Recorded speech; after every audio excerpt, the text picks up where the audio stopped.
All right, my fellow race fans, are you ready? It's the start of the NASCAR Cup Series playoffs. This weekend begins a 10-week stretch full of thrills and crashes and excitement. And we get to see who will win the NASCAR Cup Series championship. This weekend we head to a fun little racetrack. It's been around a long time, Darlington Raceway. It's shaped like a cute little egg. There's a little minnow pond on the side that the builder just didn't want to interrupt, so they even built around it. Very PETA of them to do that. And yeah, we just get to see your favorite drivers like Martin Truex Jr., Hamlin, Byron. All of them get to compete for the win. And this isn't it so fun? I love the playoffs. You're telling me people actually have to say that stuff in like an intro? You like, what are you talking about? What do you mean be happy about the NASCAR Cup Series racing? Nobody gives a shit about this. Football starts. Nobody gives a fuck about NASCAR. What are we talking about?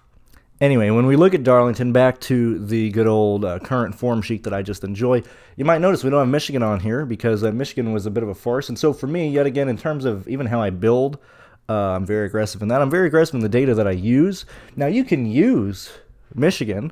You should be aware of who was fast in those races, and we'll talk about that because I would normally have Michigan up on here.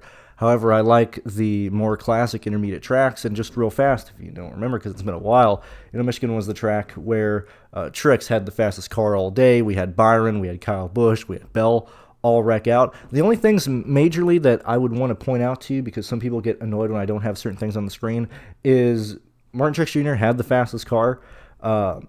Buescher just passed him late in the race. We do have, Larson have speed. Trackhouse had speed in that race. But the main takeaway for me was that Bell and Truex had the fastest cars all day. And you should have played Byron. That's just how it is. I don't understand why his ownership is low. Sure, he wrecks. Doesn't work out for people. But, Joe Gibbs knew what they were doing. Hamlin was fast all day. Trackhouse, not Trackhouse, 2311, Toyota they knew what they were doing. And clearly, Truex Jr. had an undeniably fast car. The other person who had a wildly fast car was Christopher Bell.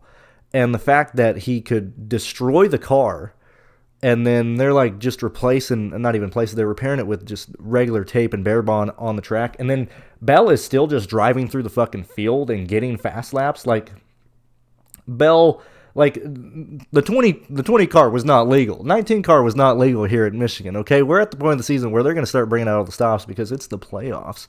And I think that's, super, super important to pay attention to. As we look at Darlington, very similar to Michigan in a sense of, at this point, I'm going to start leaning towards practice more. Clearly, we're looking, I'm personally looking at all the intermediates that we've seen and been at so far this year. But, clearly, we understand that Byron's going to be there, Truex going to be there, so on and so forth here. But if somebody is able to show speed in practice, and I understand the track's going to go through a major change on Sunday in terms of at least I'm pretty sure I'm pretty sure it's a night race. It's Southern 500, so it should end during the night. Let me make sure what time the race starts. Yeah, so it starts at 5. We're going to see a pretty big transition. This is about a 3.5-hour, 4-hour race if we get enough yellows, and the track's going to change a lot. Now, practice data is very much going to be correlated with the start of the race, just because it's similar temperature and stuff. The teams that have been able to do very well this year in day-to-night races and in long races, tracks that change a lot with temperature and everything like that. I don't foresee anybody performing well in this race that we don't expect. If you haven't been a top 10 contender in these races, you're not just going to show up randomly, okay? Or if you haven't shown speed at some form or fashion or something that you could replicate there, we're not going to have Eric Almirola come out of nowhere and be the fastest car. It is very much between the guys that we've been playing all year long. Byron, Truex, Hamlin, Larson, Bell. And so for me, I don't really have necessarily favorites going into this weekend. I'm just well aware of the people that I want to play. I guess you could say in terms of favorites, Byron. Byron is the clear championship favorite for whatever that's worth. Probably Truex is next. We can bring in RFK. We have seen them have speed. If they can replicate it here at Darlington, we could very easily see it moving forward the next intermediate tracks that we're at, but that is not necessarily a priority that I would want to even focus on or care about. 2311 is very much in contention for DFS-wise, fast laps, laps led.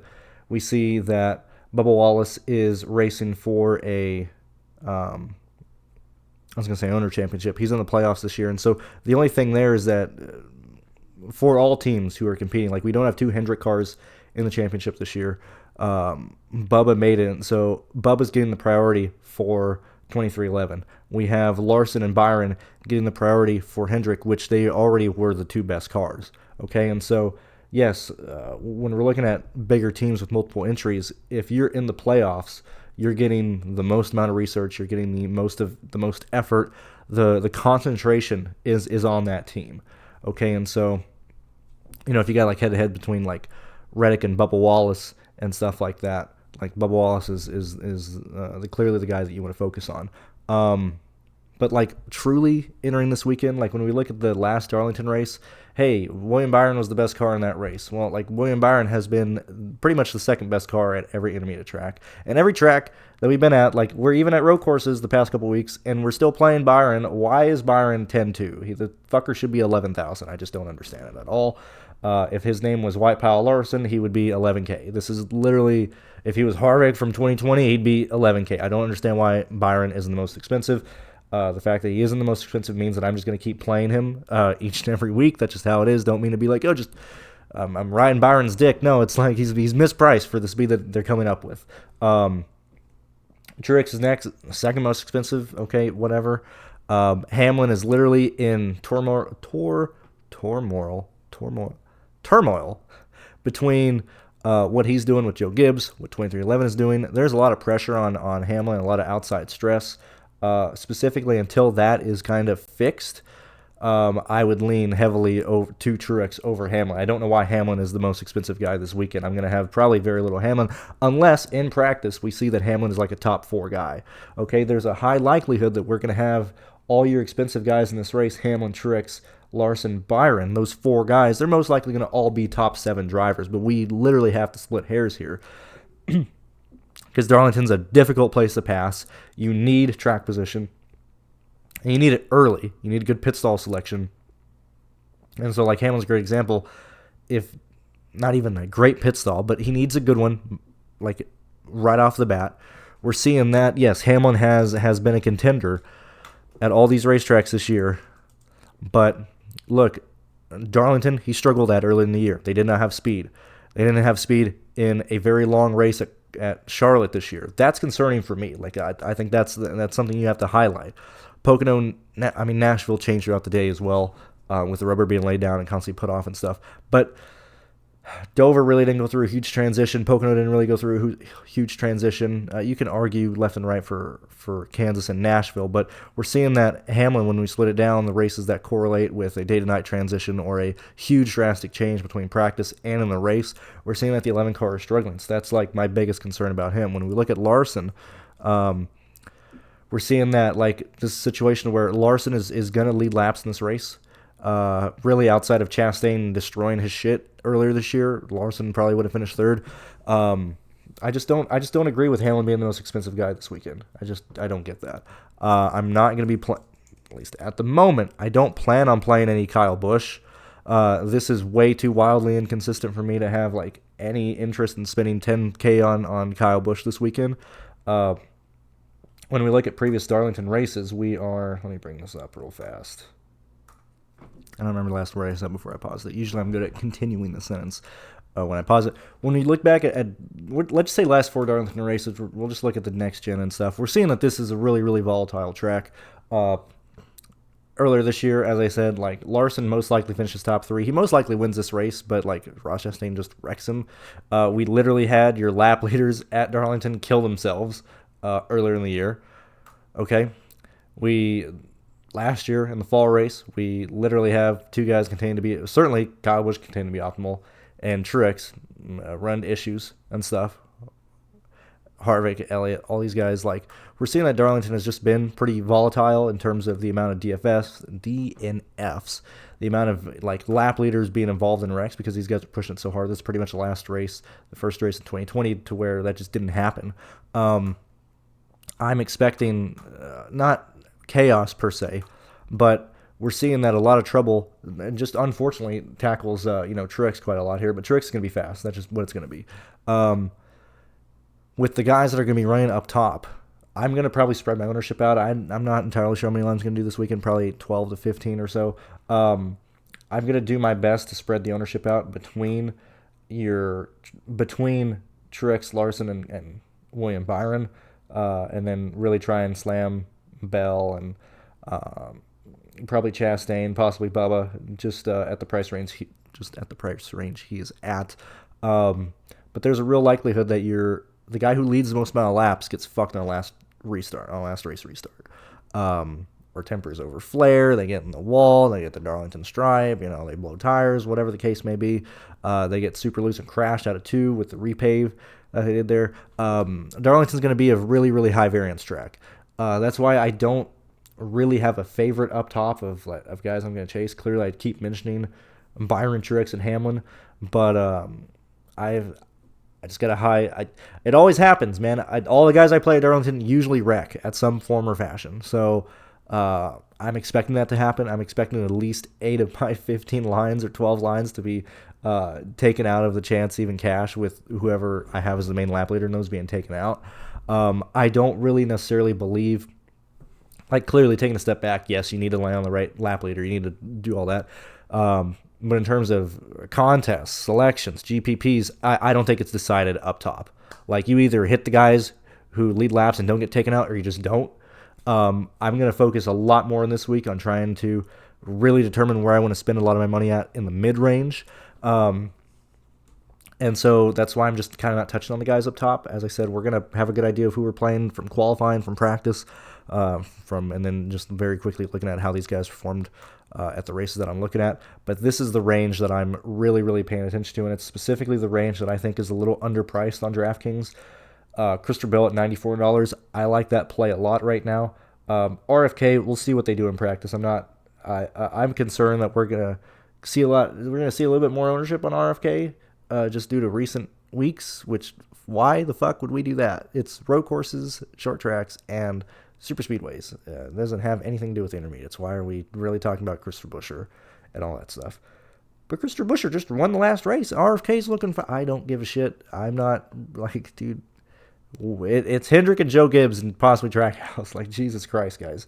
We're not playing Jones because he fucking won last year because everybody fucking died. As it is, if everybody finishes that race, where we at? Jones. Where'd that Jones boy go? If all of these goobers, all these idiots don't kill themselves, Byron doesn't get past. Jones won. Because everybody else who should have won was taken out. I don't know why he's $8,000. Are you kidding me? Jones has been $6K the entire year, and now just because we're back, because he won this race last year, that fucking matters. What are we talking about? It's been 365 days. A lot changes in that. Why is he $8,000? So that means there's other people who he's passed in the salary that are going to be way more expensive. Okay. Or that he's going to be way more expensive than other people. That brings other people's prices down. There's discounts in the value range and stuff. Ty Gibbs at 72. Look, that's what is that? 32 points, 34 points to pay it off. He can very easily do that. I'm not interested in Dylan. Eric Almirola, Chase Briscoe. Not interested in him. LaJoy is 62, kind of being priced out of the value range. So who's in the value range that we can possibly get to this weekend? Hoeksvaart, it'll depend on his practice speed, but believe he's in the 42 for Legacy. Haven't looked at the entry list. Don't really care. It's Wednesday night. Okay, plenty of time to look into that stuff, or even notice. Clearly we'll figure it out. I'm just assuming because they kick good old Gregson out. Newman's in the Rick Ware car. So the value range is wild this weekend. We got Haley at 55.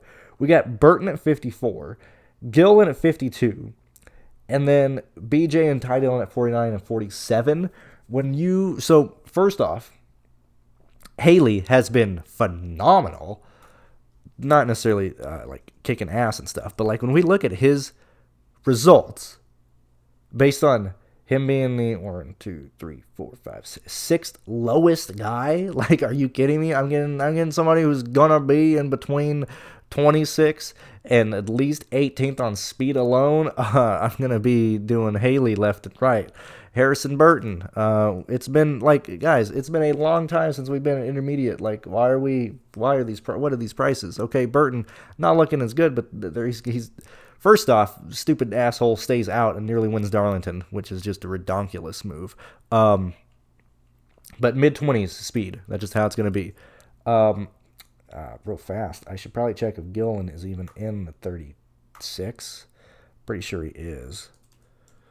Let's check it real fast. Let's check it. Somebody asked me a question. Let me see. We're not finding anything. I got a he's Gillen here. Yes, Todd Gillen is in the 38. What on earth? Okay, yeah. Todd Gillen is in the 38, so we can go ahead and look at his good races when he's not in the Rick Ware car. And, like, look, decent. He's going to be here. Like, inside the top 30. If they get done with strategy or whatever, you might gain positions. But the main point of this is being Haley, Burton, and Gillen are phenomenal plays in the value range. I think that's what you should kind of focus on. Like, don't try and get... I don't really see a reason to even pay up in the 5K range or really be in the 6K range. Like, I'm looking to avoid the 6K, and I'm looking to avoid the high 5K, okay?